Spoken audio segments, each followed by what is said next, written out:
এখন এখন বগা কাগজ, সম্পূৰ্ণ বগা কাগজ এখন। তো ইয়াত আমি এটা যাদু কৰিম। মই এটা হালধি অকণমান পানীত গুলি লৈছোঁ, লৈ পেলাই আমি বগা কাগজখনত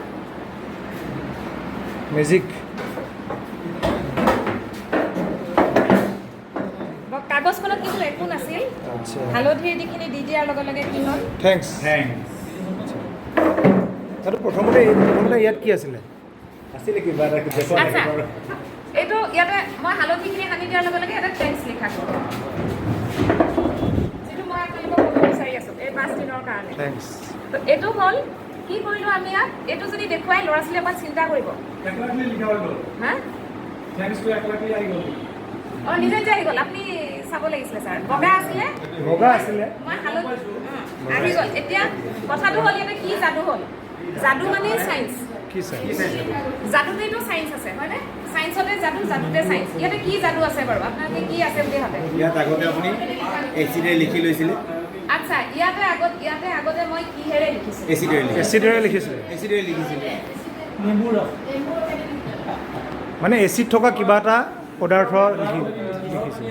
চৰি খাৰৰ পানী পাওঁ। ভুলকৈ ক'লে আপুনি।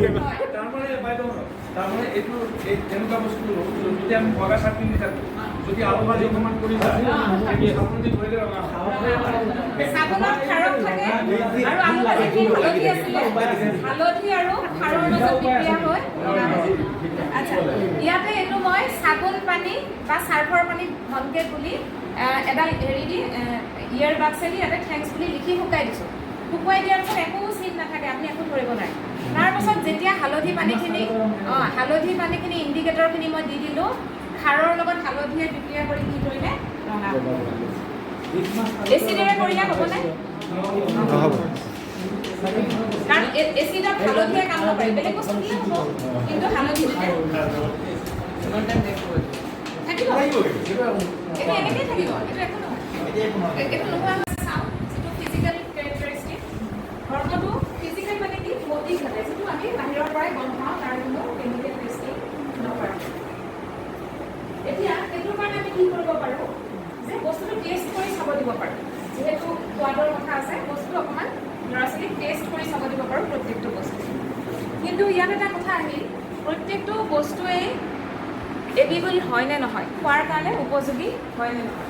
সেইকাৰণে আমি একদম প্ৰথমতেই যেতিয়া তেওঁলোকক দিম, কিছুমান এনেকুৱা বস্তু দিম যিবিলাক বস্তু আমি খালেও একো অপকাৰ নহয়। তো তেনেকুৱা ধৰণৰ কিছুমান বস্তু আছে আৰু কিছুমান খাব নোৱাৰা বস্তু ইয়াতে আছে। এতিয়া কথাটো হ'ল, আমি প্ৰথম সোৱাদৰ কথা হ'লে তেওঁলোকে নেমুৰ ৰস আছে, অকণমান জিভাত দি ক'ব পাৰিব যে এইটো টেঙা, মানে চ'দা পানী আছে, সেইটো মুখত দি পেলাই ক'ব পাৰিব অকণমান তিতা বা খাৰকীয় টাইপৰ খাৰ লাগে। তো এইখিনি হ'ল প্ৰথমতে সোৱাদৰ বিষয়ে আমি যেতিয়া ল'ৰা ছোৱালীক ক'ম। তাৰপিছত ফিজিকেলি কেৰেক্টাৰিষ্টিক আহিব সূচক পৰীক্ষা। এতিয়া সূচক পৰীক্ষা কৰিবলৈ গ'লে আমাক সূচক লাগিব।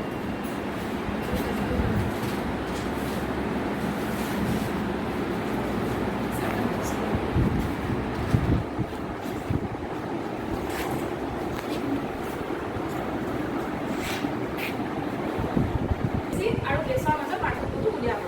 এইটো হ'ল প্ৰাকৃতিক সূচক। এইটো হালধি, মই কেঁচা হালধিৰ ৰস উলিয়াই কাগজত সানি দিছোঁ, দি পেলাই শুকুৱাই পেলাই সৰু সৰু টুকুৰা কৰিছোঁ। এইখনো এটা প্ৰাকৃতিক সূচক। এনেকুৱা ধৰণৰ আমি ৰঙা জবা ফুলৰ বনালে সূচকখন কাগজখন ৰঙা ৰঙৰ হ'ব। আৰু অপৰাজিতা, নীলা অপৰাজিতা, আমি নীলা